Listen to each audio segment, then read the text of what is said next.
introduce our next speaker, Jan Davis. She's a Deputy Regional Forester with State and Private Forestry. She's in Region 8, like myself, the Southern Region in Atlanta. Started in September in that position. Before that, she was in the Washington office with the Forest Service, and before that, she was very ingrained in Texas with the Forest Stewardship Program. So she's very familiar with the Forest Stewardship Program. I'm glad to have her here to speak to y'all for a few minutes. Good morning. Good morning. How are you today? Good. So I'm here on behalf of Region 8, Atlanta, U.S. Forest Service, Southern Region, to welcome you to the South. Like Lynn said, I originally came from Texas, so it's been really great to be back in the South. I guess I want to see first, can we see a show of hands of the other Forest Service employees in their room? You, federal? Wow, great turnout, thank you. I was sharing with somebody at breakfast today that I had spent 17 years with Texas Forest Service. I was a stewardship program manager in that role, so I was in your shoes once. And then I went to DC for 10 years, and I was Assistant Director of Cooperative Forestry, and I reported to the person who's our next speaker, Steve Koehn. And I ran the National Urban and Community Forestry Program, and now I've been back in Atlanta 6 months, and I was saying this morning that it really only took 6 months to totally get my Southern accent back. So. I used to tell them in DC that it would only come out if I was really excited or really mad, but now it's just all the time.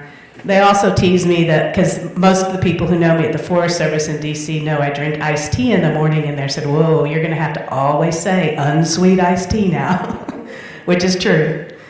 I have had the privilege of working with landowners in the stewardship program and the privilege of working on policy for the program in DC.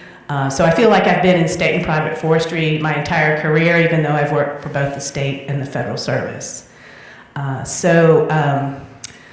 see. Let's talk about I call them fast facts for Region 8. It goes from Oklahoma and Texas over to Virginia and down to Florida. It's 13 states and Puerto Rico. It's home to 35% of the entire U.S. population, and more interestingly, 31% of all the members of Congress. Like South Carolina, across the South, the private land ownership is 87% of the forest land is privately owned, whether it's owned by the state or private landowners. In the South, that's about 5 million landowners. And can you guess an average acre size for these tracts of lands? Just wild guess. 10. Well, actually, it's 81 acres for the private landowners. The South, all the lands, public and private, for the wood that's used in the United States, we produce 60% of that wood.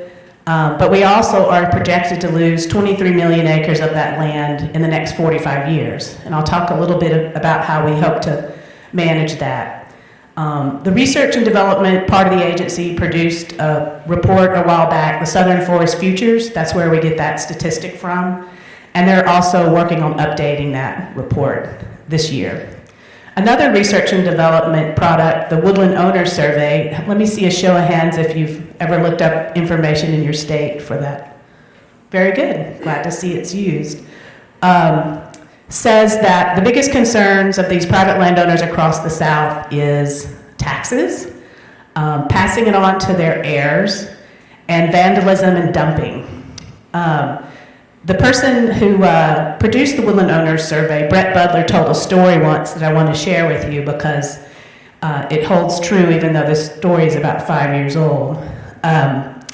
He had done his survey, and then he did a subset of the survey. So he polled the private landowners, but then he also asked a subset. He said, do you mind if we contact the adult children, like, the heirs of the property, but they were adults, and ask them a few questions about what they think about your owning woodlands.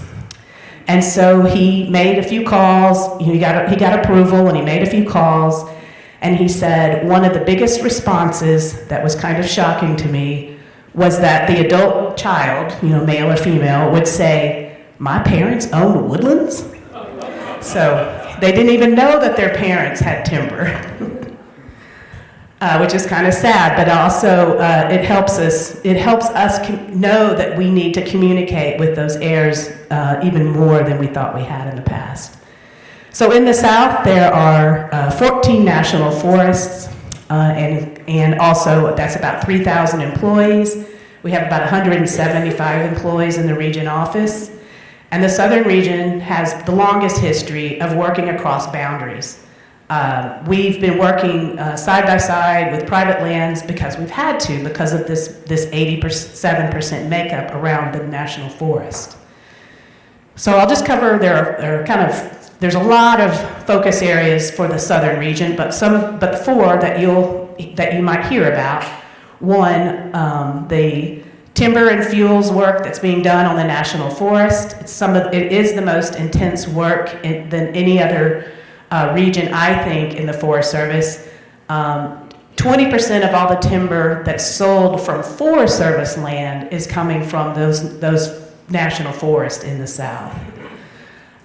We're working on shared stewardship agreements. I know a lot of you have kind of heard about those. I'll just give a little quick snippet.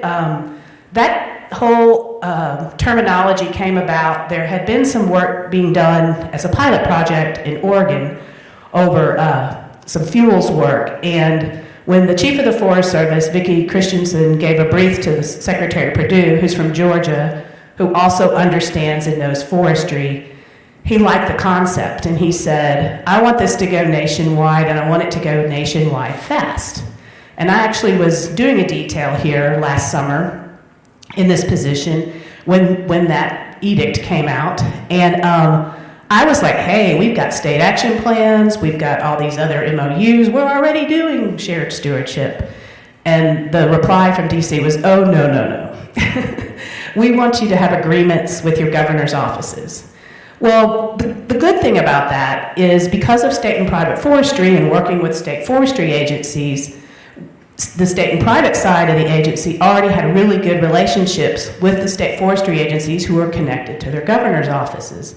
So we were actually helpful in the national forests in making those connections so that those shared stewardship agreements could happen.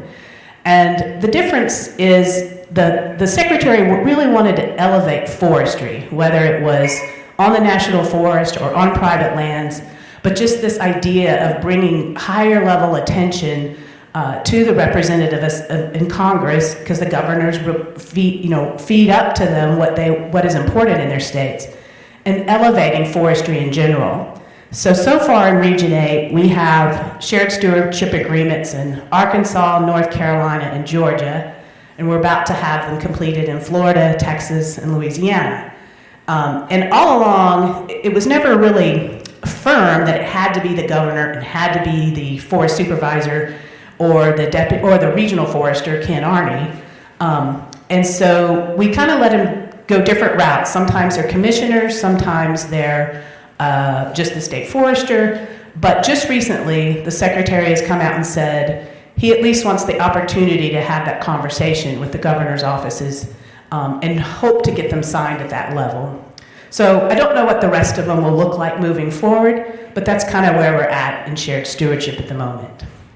The third thing I wanted to mention that's been mentioned before is our longleaf restoration. On the private lands, we have the America's Longleaf Restoration Initiative going on in 9 states, and we also have the Million Acre Challenge for the public lands, and we're making pretty good progress with that. We're hoping to celebrate the 10-year anniversary of that work at a national event on March 25th in DC. We've already confirmed that both the Chief of the Forest Service and the Chief of NRCS will be in attendance, including the higher leadership from Georgia Pacific International Paper. So we're looking forward to hosting that event. The fourth thing and final thing I want to mention that's kind of Southern region focus is the regional forester, Ken Arney, has decided to spend this year visiting the national forest, but along the way, he's also stopping off and visiting at local, state, and national congressional offices offices to build support for the National Forest and state and private forestry programs. So my focus as the Deputy Regional Forester over state and private forestry, and before I'll talk about that, each Forest Service region kind of, it's a little bit different in every region as to the responsibility of the Deputy Regional Forester, and we have 3 in Region 8. We have one that's over what they call, mainly over national forest work. Then we have one over operations, which is internal, and then one over state and private forestry, which is me. But in the South, we also divide up the forest. So I have Texas, Louisiana, Kentucky, Alabama, and Georgia. And Georgia has been interesting since the Secretary is from Georgia, because have you ever seen the show Undercover Boss? So he actually shows up at places undercover at 4:55 on Friday afternoons. So it's been interesting. But in my role, I've spent the first few months reaching out and visiting with our state and private partners, a lot of the regional contacts of the people that I knew at the national level. And I've spent a little bit of my time visiting the national forests. And one of the things that I've done on the national forest is what I call S&PF 101. It's about a 2 to 3 hour presentation or workshop, whatever they want to call it. But basically what I'm doing is I'm educating National Forest employees who may have never worked with private landowners about what we do and how our program works. And it's gone over very well. So I hope to visit all the National Forest leadership team meetings within the next year and a half with that road show.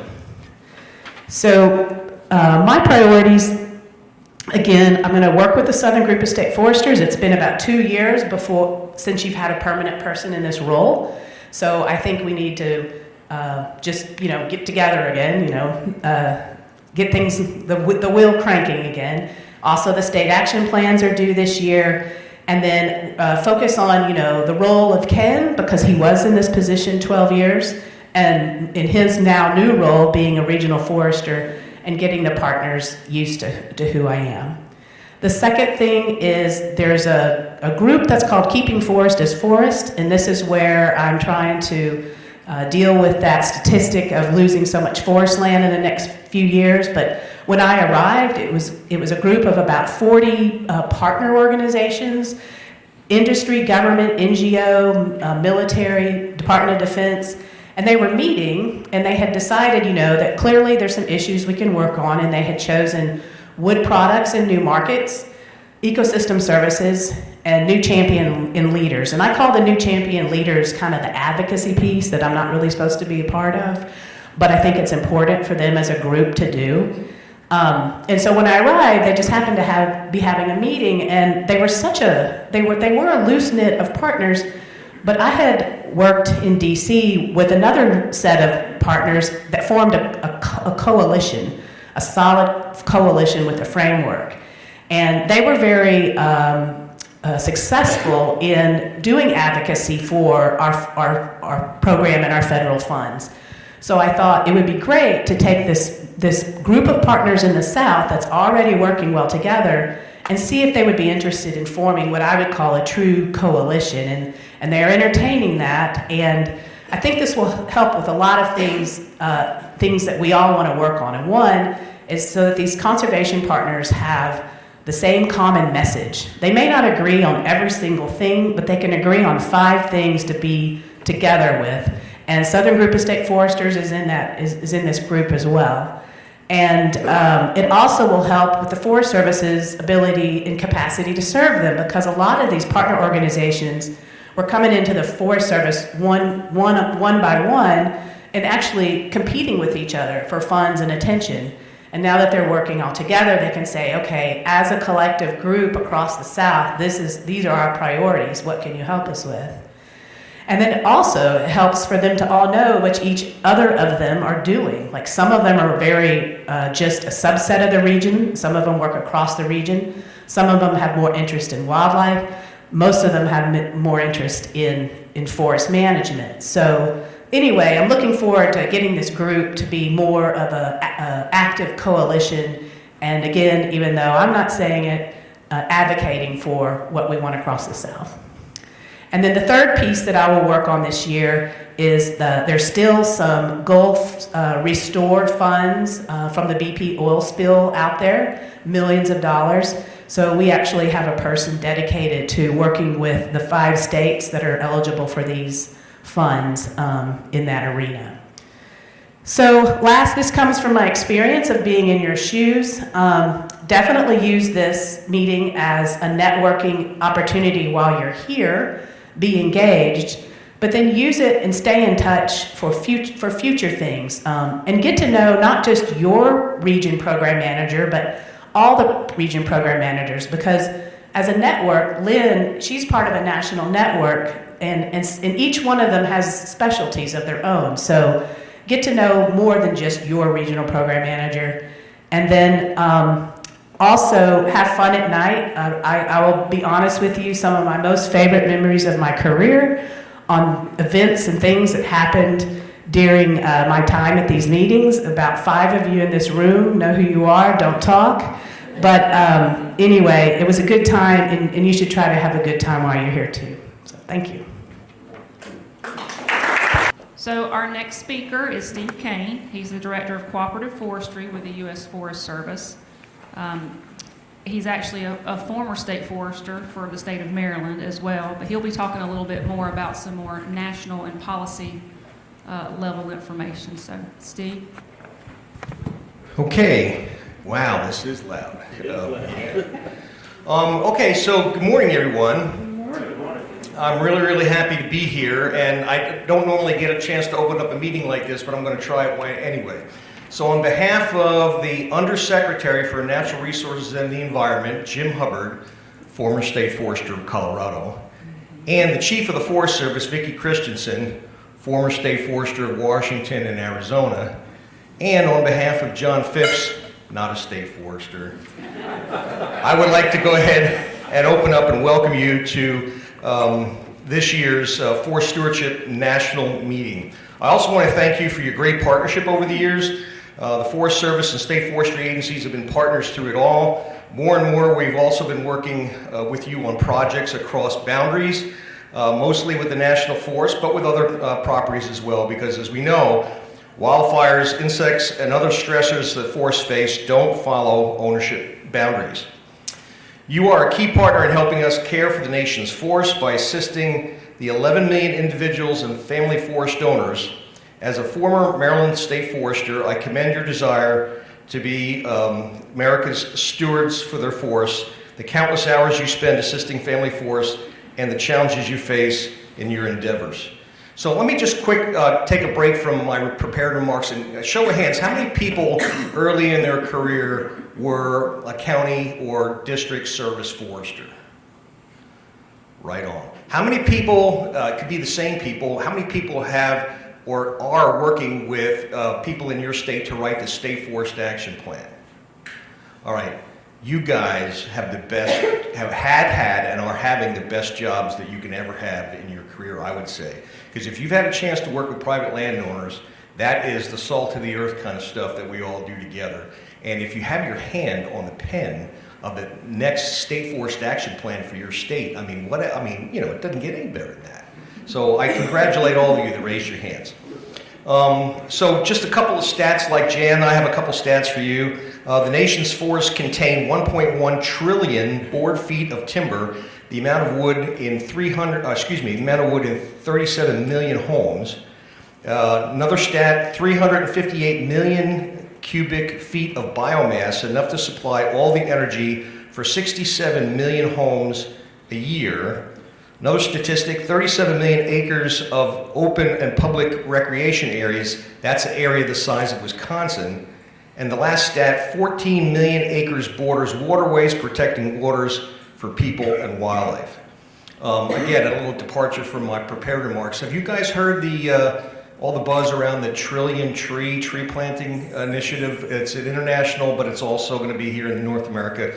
We are going to be in the center of that, ladies and gentlemen, because we have been replying to requests for information from the White House and others, And we are on the tip of the spear on telling people how many trees we put in the ground, how many trees that we've saved, and how many trees we're going to make sure go forward after those trees are established as new seedlings. Working forest benefits all of us and the many public values that flow from those private lands. They are essential for providing clean air and water, habitat for fish and wildlife, forest products, and recreational opportunities. Private forests supply nearly 30% of the water we drink and are the source of over 90% of our domestically produced forest products. Billions of dollars in economic activity and hundreds of thousands of jobs depend on the country's private forest lands. With over half of the forest land in the United States in private ownership, there is a national interest in protecting our nation's productive rural working lands from threats including insects and disease, wildfire, drought, conversion to non-forest uses, and more. Family forest owners are facing increased pressure to sell, subdivide, and develop their lands. Approximately 18%, the equivalent would be 50 million acres, are owned by people who are likely or extremely likely to give away some or all of their forest land in the next 5 years. That's the biggest intergenerational transfer of land this nation has ever been on the precipice of going through, and we're going to go through it together. We also face shrinking federal and state budgets. While we face these challenges, it is critical that we conserve working forest lands to achieve landscape scale outcomes. Conserving land supports resource-based economies, not only benefiting individual landowners, but the general public as well, including jobs, recreation, educational opportunities, and the benefits of open space. We're all in this together. We share in the stewardship of the nation's forest. We need to have shared leadership and stewardship of private forest lands, and we need your help in doing this and making a change from where we have been to where we're going. What does shared leadership and stewardship mean? Well, it means using our knowledge and experience to create high-quality results. We need to think boldly and take advantage of opportunities to collaborate and be innovative. We need to think about who we are engaging, how we are engaging them, and where we are engaging them. Regarding who we're engaging, you are doing a great job already with partners like the American Forest Foundation, NRCS, Extension, Trout Unlimited, Wild Turkey Federation, the Nature Conservancy, and probably much, much more in your local areas. We need to consider who we are not engaging, who benefits from private forest lands, for example. Consider engaging new partners, such as water authorities that benefit from the reduced sedimentation and clean water coming from private forests, and things or outfits like utility companies who benefit from forest cooling effects in the summer and wind reduction effects and less energy consumption for heating in the winter. How are we engaging these landowners? One at a time? That's kind of old school these days. Consider how much time it takes to engage one landowner, especially absentee landowners. As state budgets and staffs are cut, this model is quickly becoming unsustainable. We need to consider new models for cultivating relationships with landowners to help them sustainably manage their forest. For example, Tools for Effective Landowner Engagement, or TELE, helps to create focused outreach and engagement of landowners based on their interests. In addition, consider having local partners such as land trusts and conservation districts do the initial groundwork of engaging landowners. Once the landowner is interested, you can work with the landowner to write the forest stewardship plan, tax abatement plan, or other form of conservation plan that you might have going in your state. Where are we engaging these landowners? Is it scattershot? Well, state forest action plans provide the analysis of forest conditions and trends and identify priority forest landscape areas for investing state and private resources where they can be the most effective. In fiscal year 19, approximately 11,600 stewardship plans were written covering 1.5 million acres, and of those plans, 59% of those occurred in priority areas identified by state forestry agencies in their state forest action plans. We need to continue to identify and focus our efforts in priority landscapes and look for opportunities to engage partners, both public and private. It is also difficult to engage partners with a one landowner at a time approach. Our partners have shifted their efforts to work on priority landscapes that demonstrate measurable outcomes. We need to be able to move the needle, identify that needle, and then move that needle collectively. Now more than ever, we need to collaborate with partners and seek synergistic opportunities to focus our efforts in discrete landscapes. We can strengthen shared stewardship by building on efforts occurring on national forests, other federal lands or state lands, as well as landscape projects run by partners like the American Forest Foundation, Wild Turkey Federation, Nature Conservancy, and others. A landscape approach is essential for several reasons. Appropriators and partners are taking an interest in this.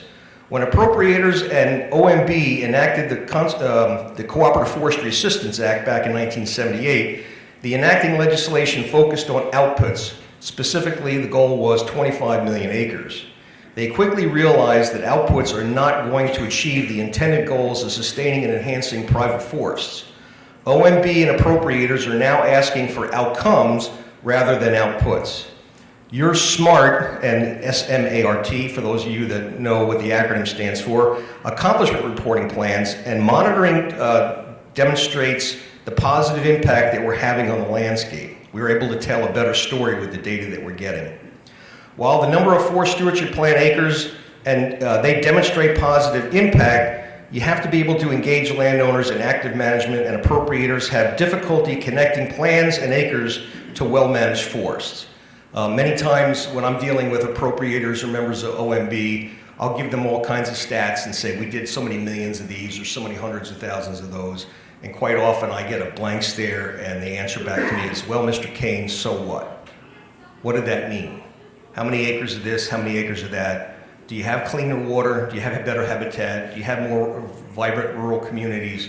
Don't tell me the widget count, tell me what the outcomes are.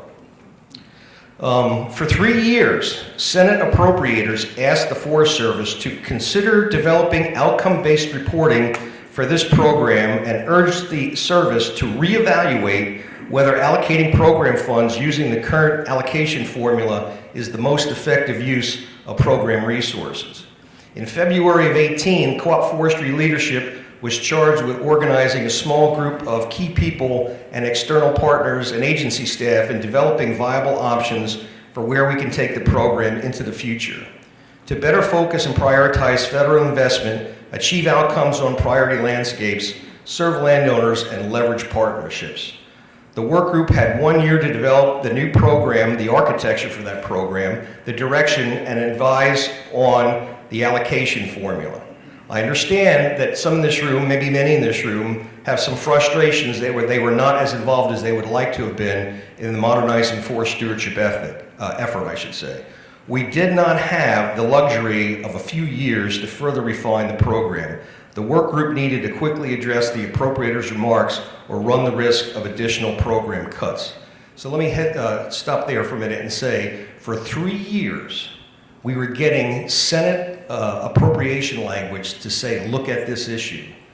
And year one, have you done anything? Were you moving on this? No, we didn't really do anything. Year two, well, we're still getting ready to look at this. Year three, we were starting to get the very strong impression that if we continue to whistle past the graveyard, so to speak, appropriators, Senate staffers, OMB, we're going to take some drastic action to get our attention. And so we needed to move, and there was no way that we could continue to do nothing when other people were saying that you need to pay attention to this. The program has changed in the last 25 years, and the landscapes have changed, and the environment we're working in has changed. So tell us what you're going to do to take this program forward. The work group developed a path forward for the program with an emphasis on state-identified priority areas and working at meaningful scales to address natural resource priorities. The program will address 4 national priorities, including fire, water, jobs, and wildlife habitat. And for those of you that are familiar with the Timmins Group and the work being done on behalf of NASF, the first 3 are an overlap: fire, water, and jobs. The work that we did for modernizing the stewardship program included wildlife habitat as well. These all will align with the National Association of State Foresters' performance measures going forward and help us tell a powerful story. The new allocation formula rewards your relationships with private landowners that lead to healthy working forest and measurable outcomes. The performance metrics better communicate federal investment outcomes. For example, through your plan monitoring, you've shown that landowners are implementing their plan to achieve their management goals, such as improving wildlife habitat, reducing fire risk, or improving water quality.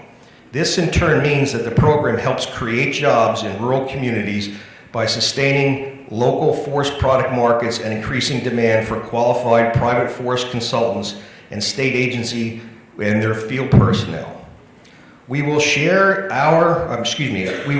your plan implementation data and success stories with appropriators to demonstrate the positive outcome, the public benefits that are derived from healthy, well-managed private forest, including jobs in rural communities, clean air, clean water, and wildlife habitat. NASF leadership already has approved the new program direction in their September of 18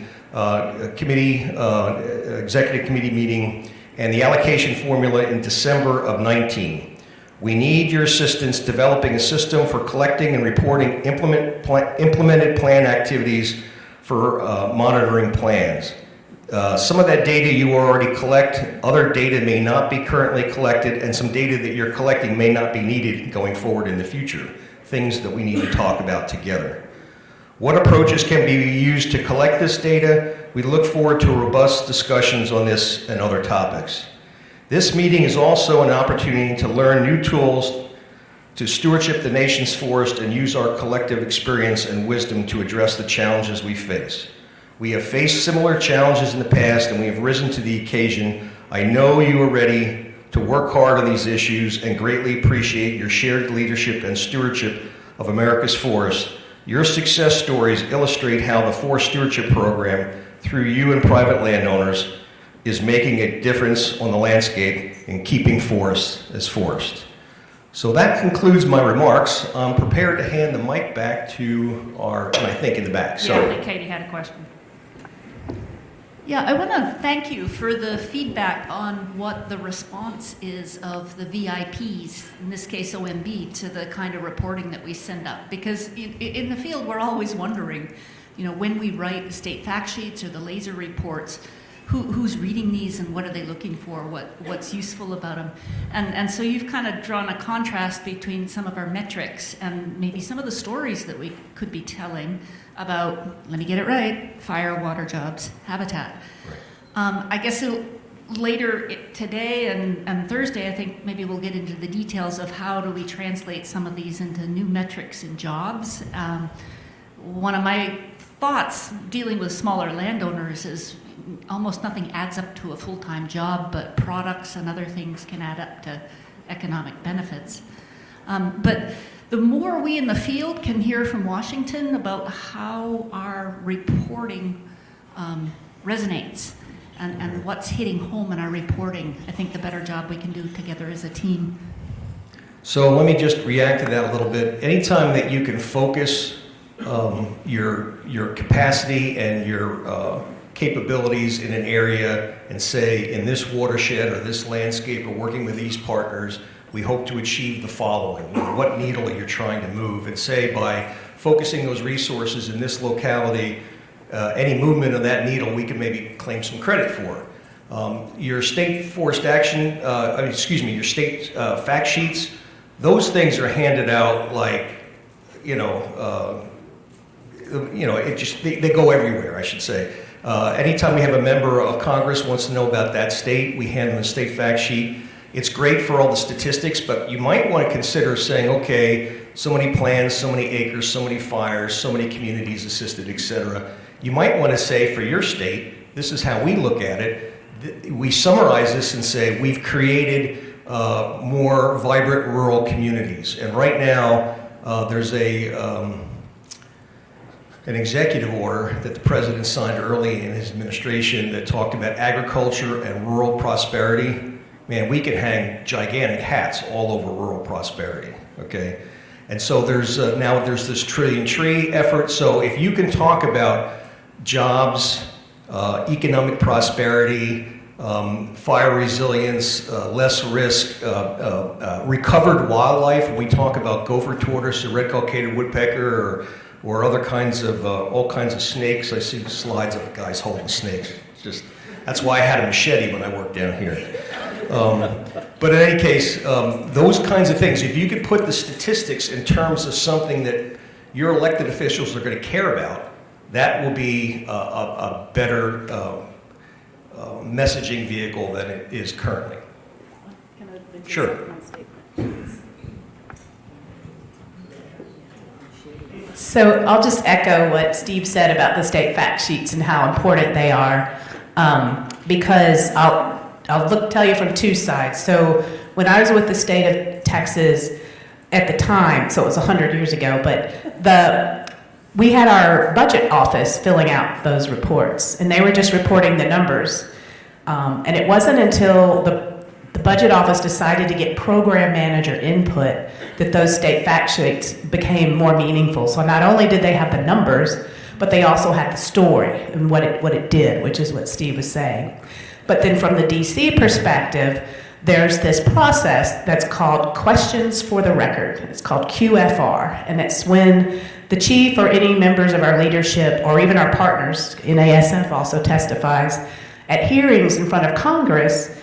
If they're interested in something, good or bad, if they have a question, then they'll do this process called QFR, questions for the record. And when that question for the record comes to the agency legislative affairs people say, oh, okay, this is about private land, send it to state and private forestry. Then we decide, is it urban or rural or something else? And then it goes to the national program leader to get the information. So this tells us, so the state fact sheets are our ability when in DC is just to immediately look up that state fact sheet and have the numbers, and the numbers are consistent so that Congress isn't getting different answers, which is what they love and they hate. So those state fact sheets are a consistent answer to reply to these questions for the record. The other piece of that is once you get a question for the record, you know that somebody is interested in your program. And that usually, so far, the last few months has been a good thing. The questions have been, tell us how to support you better. And the ability for a national program manager just to pull a state fact sheet just like that, depending on which congressperson is asking, is invaluable. Because usually they want it by the end of the day, and that keeps the people in DC from having to call the region, to call the state, to find the person that has the answer. So they're tremendously important. Got a question back here from Les. Since our meeting in Nebraska a few years ago, and it's been a few years ago, could you capture some of the milestones we've been able to get by since that conversation, that one night we sat in a circle and talked into the night? Yeah, I remember that. I think I remember that. Yeah, you both drink. Yeah, I think, yeah. Shh. You're going to get me in trouble. So I don't know. It was a couple years ago, and so we've had, we've gotten going in a big way. You know, state forest action plans were just new. And some states did them, quite frankly, a little known secret by some state foresters. Some states did them simply to make sure they were continue to qualify for USDA dollars, either through NRCS or State Forest, National Forest Service. These state forest action plans have taken on a much bigger role, both in-state and collectively for the nation. They're considered pulled together the nation's forest plan. And now with the shared stewardship agreements, this is also an outflow of that. So there's probably many, many other milestones that I could come up with if I had a little bit more time, and maybe if I had the right beverage in front of me, I could probably wax alcohol more than I am now. But I appreciate the question, and there's a lot of work we have yet to do, and we are really in a really opportune time because people are saying that we are the solution to their problems. If you can be a solution to somebody else's problem, that's a good place to be. And so the other thing I'll just mention, because I had a thought before, if I can, just a second. You know, it was in the remarks, because my staff has heard me say it over and over again. I just want to share it with this room. You know, when we're up on Capitol Hill, or you might be dealing with legislators that don't really care about what we do, a lot of times I'll hear something like, well, you know, why doesn't the state put their resources into this. Why did the federal government need to be a partner? Why do we need to spend the king's silver, so to speak, on these kinds of things? We can contribute to public land management, we get our role there, but why is government playing around on private land? And so I've dealt with this many, many times, and I'll just make a suggestion to you all that, the majority of the nation's forest is privately owned. Those private landowners have decisions that they can make. Not all of them are going to keep forest as forest. And so we have to be good at what we do, and we have to be relevant at what we do. And those private forest acres are producing public values and public benefits for everyone. So as long as public value flows from private lands, there's a nexus for federal investment, state investment, and NGO investment. So remind people that the bulk of the nation's forests are not in the National Forest System or BLM or other agencies. They're in private hands, more so in this neck of the woods, the southeast. And so as long as public value flows from private lands, there's a need for us to collaborate together to manage this resource. Any other questions? I think we're going to need to move on, so if you do have a question, either hang on to it in your head or use the survey 123 or write it down and we'll revisit it.